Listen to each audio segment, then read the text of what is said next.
Hello friends, कैसे हैं आप सब लोग। Welcome to this YouTube channel learning with Chetna. आज मैं आप लोगों के लिए पॉलिटी का रिवीजन टेस्ट लेके आई हूँ जिसमें ज़बरदस्त क्वेश्चन आने वाले हैं और इससे आप लोग अपने आप को जांच सकते हैं, अपने आप को एनालाइज कर सकते हैं कि आप लोगों ने अभी तक जो भी पढ़ा है उसमें आपका कितना लेवल है। और ये टेस्ट जो है वो टॉपिक वाइज स्टार्ट कर रही हूँ मैं आज से। और आज का टॉपिक है राज्य के नीति निर्देशक तत्व, डायरेक्टिव प्रिंसिपल्स ऑफ स्टेट। तो टाइम वेस्ट किए बगैर चलिए हम स्टार्ट करते हैं अपना टेस्ट। चलिए स्टार्ट करते हैं राज्य के नीति निर्देशक तत्व। देखिए, हमारे कॉन्स्टिट्यूशन में डायरेक्टिव प्रिंसिपल डीपीएसपी को पार्ट 4 में रखा गया है। आप सभी को पता होगा, सभी ने पढ़ा भी होगा। तो यहाँ पर हम सिर्फ एक क्विक रिवीजन भी एक तरह से आप समझ सकते हैं और एक तरह से अपने आप को एनालाइज करने का भी यहाँ पर आपको मौका मिल सकता है। तो चलिए स्टार्ट करते हैं। फर्स्ट क्वेश्चन है, राज्य के नीति निर्देशक तत्व संविधान के किस भाग में उल्लेखित है।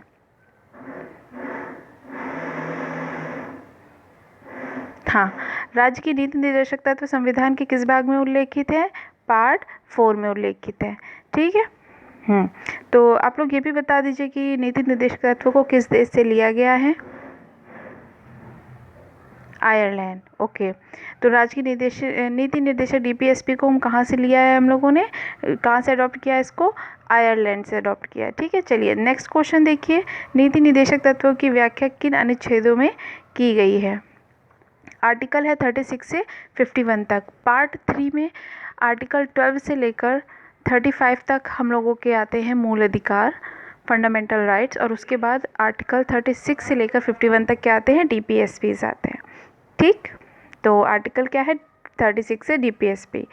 थर्ड क्वेश्चन इज देयर, नीति निर्देशक तत्वों को किस देश का संविधान, वही क्वेश्चन देखिए आप रिपीट हो गया फिर से, आयरलैंड। ये क्वेश्चंस बहुत ही ज़्यादा इंपॉर्टेंट है और इससे ज़्यादा इन क्वेश्चन से ज़्यादा इस टॉपिक से और किसी एग्ज़ाम में पेपर नहीं आने हैं। तो इन क्वेश्चंस को आप रट डालिए। रटना क्या है, आप लोगों को आते ही होंगे। एक बार रिवीजन इसका कर लीजिए और सारी चीज़ें आप एनालाइज करिए और इसको पढ़ते रहिए। आयरलैंड ने अपने संविधान में डीपीएसपी को कब स्थान दिया था? ये एक नया क्वेश्चन है। 1937। कब दिया था? 1937 को आयरलैंड ने अपने कॉन्स्टिट्यूशन में स्थान दिया था। नेक्स्ट क्वेश्चन इज, कौन सा कथन डीपीएसपी के बारे में सही नहीं है? इन्हें नैतिक और राजनीतिक मान्यता प्राप्त नहीं है, इनकी प्रकृति समाजवादी है, ये स्वतः लागू हो जाते हैं, इन्हें कानूनी रूप से न्यायालय द्वारा लागू कराया जा सकता है। तो कौन सा सही है? इनकी प्रकृति क्या है? समाजवादी है। ठीक है। नेक्स्ट, डीपीएसपी को और किस नाम से जाना जाता है? निदेशक प्रवृत्ति वाले अधिकार। ये क्वेश्चन नया देखने को मिला है और इम्पॉर्टेंट भी है कि निदेशक तत्वों को किस नाम से जाना जाता है? निदेशक प्रवृत्ति वाले अधिकार।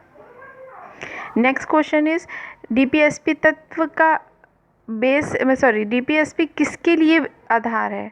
ठीक है, मतलब डीपीएसपी को आधार कौन मानता है? राज्य का प्रशासन। डीपीएसपी किसके लिए? राज्य के लिए है। नेक्स्ट इज, डीपीएसपी को कितने तत्वों में बांटा गया है? 3 तत्वों में। 3 तत्व हैं इसके। नेक्स्ट, क्या राज्य के नीति निर्देशक सिद्धांतों को लागू करने के लिए कोई नागरिक अदालत के पास जा सकता है? नहीं जा सकता है। ये क्वेश्चन बहुत इंपॉर्टेंट है और सभी एग्जाम्स में बहुत पूछा जाता है। इवन यूपीपीसीएस वगैरह में भी इसके क्वेश्चंस आते हैं। तो इसको आप लोग ध्यान दीजिएगा कि किसी भी अदालत में इसके खिलाफ कार्रवाई नहीं की जा सकती है। जैसे फंडामेंटल राइट्स होते हैं, उनके लिए हम अगर किसी के अधिकारों का हनन होता है तो उसके लिए हम सुप्रीम कोर्ट या हाई कोर्ट में अपील कर सकते हैं, लेकिन डीपीएसपी के बारे में ऐसा कुछ भी नहीं है। इसे किसी भी अदालत में इसके खिलाफ नहीं जाया जा सकता। संविधान सभा में डीपीएसपी का निर्माण किसके द्वारा किया गया है? मूल अधिकारों की उपसमिति द्वारा किया गया है। नेक्स्ट क्वेश्चन इज, नीति निर्देशक तत्व किस समिति की सिफारिश पर आधार में संविधान में शामिल किए गए हैं? सप्रू समिति।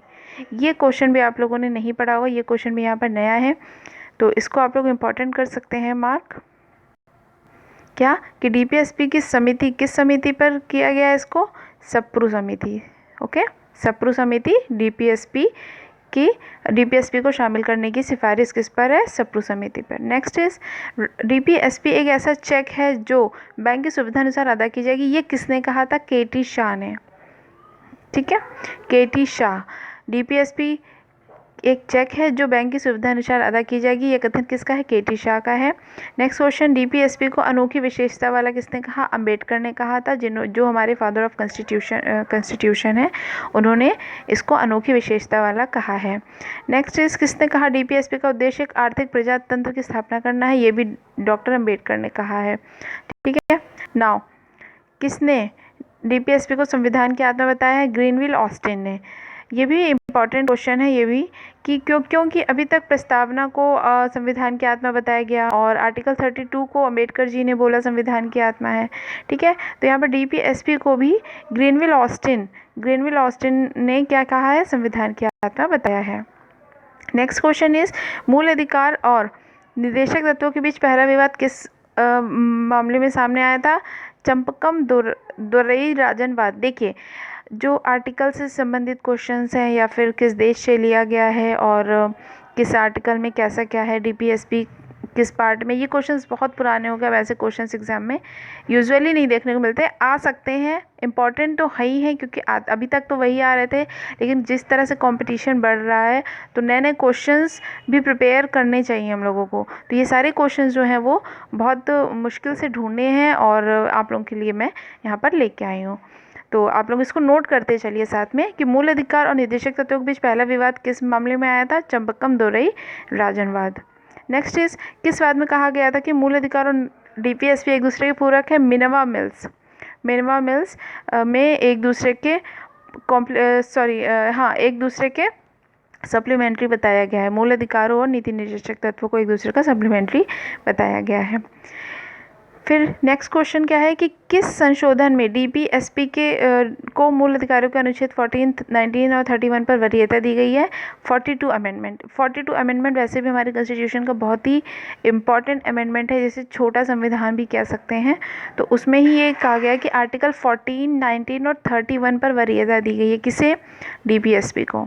ठीक है, तो क्वेश्चन ऐसे भी आ सकता है कि वो कौन कौन से आर्टिकल हैं मूल अधिकार के जिन पर डीपीएसपी को वरीयता दी गई है? तो कौन कौन से हैं? 14 आर्टिकल, 19 और 31। कौन सा अमेंडमेंट था? 42। नेक्स्ट क्वेश्चन, संविधान के कौन से अनुच्छेद में प्रावधान है कि डीपीएसपी को न्यायालय तक नहीं ले जा? आर्टिकल 37। ठीक है, 36 से स्टार्ट हो रहा है और 37 में ये कहा गया है कि इसको न्यायालय तक इसके लिए अपील नहीं की जा सकती है। नेक्स्ट, सामान्य न्याय और निःशुल्क विधिक सहायता का उल्लेख कौन से आर्टिकल में? 39(1). अब यहाँ पर कुछ आर्टिकल्स हैं डीपीएसपी से रिलेटेड जो इम्पॉर्टेंट है और एग्जाम में पूछे जाते हैं और पूछे जा भी सकते हैं। ठीक है, तो चलिए पढ़ते हैं कि सामान्य न्याय और निःशुल्क विधिक सहायता का उल्लेख कौन से आर्टिकल में है? आर्टिकल 39 फर्स्ट में क्या है? सामान्य न्याय और निःशुल्क विधिक सहायता 39। ओके, नाउ महिला प्रसूति सहायता के लिए कौन सा आर्टिकल है? आर्टिकल 42। ठीक, यहाँ पर देखिए हमने 3 आर्टिकल पढ़े अभी तक। आर्टिकल 37 में क्या कहा गया है कि डीपीएसपी को न्यायालय तक नहीं ले जा सकते। 39(1) में क्या कहा गया है? सामान्य और निःशुल्क विधिक सहायता। और आर्टिकल 42 में क्या कहा गया है कि महिला प्रसूति सहायता। ठीक है, 42 महिला प्रसूति सहायता से संबंधित है।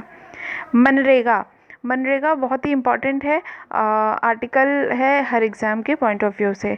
तो मनरेगा के लिए कौन सा आर्टिकल है डीपीएसपी का? आर्टिकल 43। ये देखिए सब सीक्वेंस से चलता आ रहा है। अभी एक बार वीडियो के लास्ट में मैं इन सब का रिवीजन भी आप लोगों को करवा दूंगी। ठीक है, तो 37 में क्या था कि वो अदालत में अपील नहीं की जा सकती है। 39(1) में क्या था? 39(1) में देख लीजिए आप लोग, समान न्याय मतलब और निःशुल्क विधिक सहायता। ठीक, 39(1) में महिला प्रसूति के लिए गया था आर्टिकल 42 था और यहाँ पर मनरेगा के लिए 43। ठीक है, नाउ समान कार्य के लिए समान वेतन कौन सा है? 39 घ। मूल अधिकारों में शिक्षा का अधिकार किस आर्टिकल में जोड़ा गया? 45। ये बहुत ज़्यादा इंपॉर्टेंट है, बहुत इंपॉर्टेंट है टीचिंग के एग्जाम्स के लिए भी और अदर एग्जाम्स के लिए भी, क्योंकि ये अमेंडमेंट के थ्रू इसको जोड़ा गया है, ये पहले नहीं था। ठीक है, तो आर्टिकल 45 मूल अधिकारों में शिक्षा का अधिकार जोड़ा गया है इसको। फिर 25 है कि डीपीएसपी किन मूल अधिकारों पर अभी हमने ऊपर बताया था आर्टिकल नंबर 14, 19 और 31। इन तीनों पर डीपीएसपी को वरीयता दी गई। कौन से अमेंडमेंट में? 42 अमेंडमेंट में। नेक्स्ट, कौन सा एक आर्टिकल उदारवादी और गांधीवादी सिद्धांत का मिश्रण है? आर्टिकल 48। तो ये क्वेश्चन भी इंपॉर्टेंट है और आ चुका है यूपीपीसीएस में कि उदारवादी और गांधीवादी सिद्धांत किस आर्टिकल में? डीपीएसपी के आर्टिकल नंबर 48। नेक्स्ट, हाँ, कौन सा article civil code, common civil code से संबंधित कौन सा है? 44th article. ये भी इम्पॉर्टेंट है, एक्चुअली सारे इम्पॉर्टेंट है इसके 36 से लेकर 36 से 51 तक के सारे आर्टिकल्स इंपॉर्टेंट है, लेकिन ये सारे कुछ ज़्यादा ही इंपॉर्टेंट आर्टिकल्स हैं, इसलिए आप इनको रिवीजन करते रहिए, बार बार रिवीजन करिए, इनको लिख लीजिए, जिनके नहीं पता है उनको लिखते चलिए सीक्वेंस से, और अभी मैं एक बार इसका फिर से रिवीजन आप लोगों को करवा दूंगी। तो कौन सा आर्टिकल है समान नागरिक संहिता के लिए? Article number 44। नेक्स्ट, न्यायपालिका का और कार्यपालिका का पृथक्करण किस आर्टिकल में कहा गया है? आर्टिकल नंबर 50 में। न्यायपालिका और कार्यपालिका का पृथक्करण आर्टिकल 50।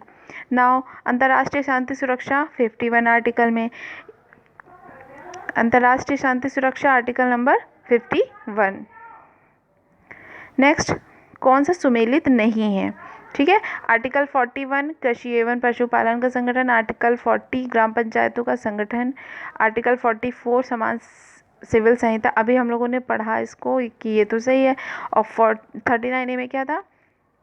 समान न्याय और निःशुल्क विधि सहायता, ठीक है, और कानूनी शिक्षा भी है। तो आर्टिकल 40 ग्राम पंचायत बिल्कुल सही है, मतलब BCD सब सही है, और आर्टिकल 41 कृषि एवं पशुपालन का संगठन ये सही नहीं है। तो ये कुछ इंपॉर्टेंट क्वेश्चंस थे। एक बार फिर से मैं आप लोगों को जो इसके इम्पॉर्टेंट आर्टिकल्स हैं उनका रिवीजन करा देती हूँ जो हमने इस वीडियो में पढ़े हैं। तो सबसे पहले हम लोगों ने आर्टिकल कौन सा पढ़ा था? Article number 37। आर्टिकल 37 क्या कहता है कि DPSP के खिलाफ हम अपील नहीं कर सकते। कहाँ पे? कोर्ट में, ठीक है। उसके बाद आता है कौन सा आर्टिकल? उसके बाद आता है आर्टिकल नंबर 39A। इसमें क्या बताया गया है? 39A, आर्टिकल 39A, इसमें बताया गया है कि समान न्याय और निःशुल्क विधि सहायता, ठीक है। नाउ इसके अलावा कौन सा पढ़ा हम लोगों ने? Article number 40। आर्टिकल 40 किससे संबंधित है? ग्राम पंचायत से संबंधित है, ठीक है। इसके अलावा क्या पढ़ा हम लोगों ने? आर्टिकल नंबर 41 एक आया था। हाँ, आर्टिकल 41 में क्या है कि राज्य अपनी जो आर्थिक सामर्थ्य और विकास की सीमाओं के भीतर प्रबंध करेगा शिक्षा पाने के लिए, और बुढ़ापा, निःशक्तता, लोक सहायता पाने के अधिकार जो है वो आर्टिकल नंबर 41 से संबंधित है, ठीक है। तो आर्टिकल 41 किससे संबंधित है? लोक सहायता पाने के अधिकार से संबंधित है। नाउ फिर आर्टिकल आता है क्या इम्पोर्टेंट आर्टिकल, और कौन सा आता है? Article number 44। आर्टिकल 44 जो है वो समान सिविल संहिता से संबंधित है, ठीक। नाउ आर्टिकल नंबर 45 जो मैंने बताया था आप लोगों को शिक्षा का है, जिसे अमेंडमेंट कौन सा है? 86th amendment.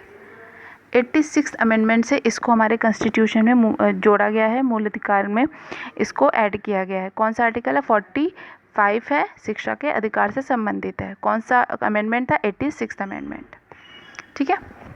इसके अलावा फिर आर्टिकल है कौन सा? आर्टिकल नंबर 48 है, ये कृषि और पशुपालन से संबंधित है। आर्टिकल 48 कृषि एवं पशुपालन से संबंधित है, ठीक है। और फिर इसके बाद आता है कि आर्टिकल कौन सा है? 49। एक 49 आर्टिकल भी है, ये भी इम्पॉर्टेंट है। इसमें क्या है कि राष्ट्रीय स्मारक और वस्तुओं के संरक्षण से संबंधित है। आर्टिकल 49। 48 किससे संबंधित था? कृषि और पशुपालन से, और 49 किससे संबंधित है? राष्ट्रीय स्मारक और वस्तुओं के संरक्षण से है, ठीक है। फिर आर्टिकल 50 आ जाता है, अंतर्राष्ट्रीय सुरक्षा और शांति से संबंधित है। सॉरी, आर्टिकल 50 जो है वो न्यायपालिका और कार्यपालिका के पृथक्करण से संबंधित है। इन दोनों की जो शक्तियां हैं इनके पृथक्करण से संबंधित है आर्टिकल 50। और आर्टिकल 51 जो है वो है अंतर्राष्ट्रीय शांति और सुरक्षा से संबंधित है। तो यहाँ पर हमने सारे आर्टिकल डिस्कस कर लिए जो कि बहुत इंपॉर्टेंट है, और ये बहुत ही इम्पॉर्टेंट वीडियो है DPSP की। इससे बाहर आपके एक भी क्वेश्चन नहीं आएंगे एग्ज़ाम में, तो इस वीडियो को बार बार देखिए, ज़्यादा से ज़्यादा शेयर कर दीजिए, ठीक है, जिससे कि और भी लोगों को प्रॉफिट हो सके। तो नेक्स्ट वीडियो में मिलते हैं। Thanks for watching. जय हिंद।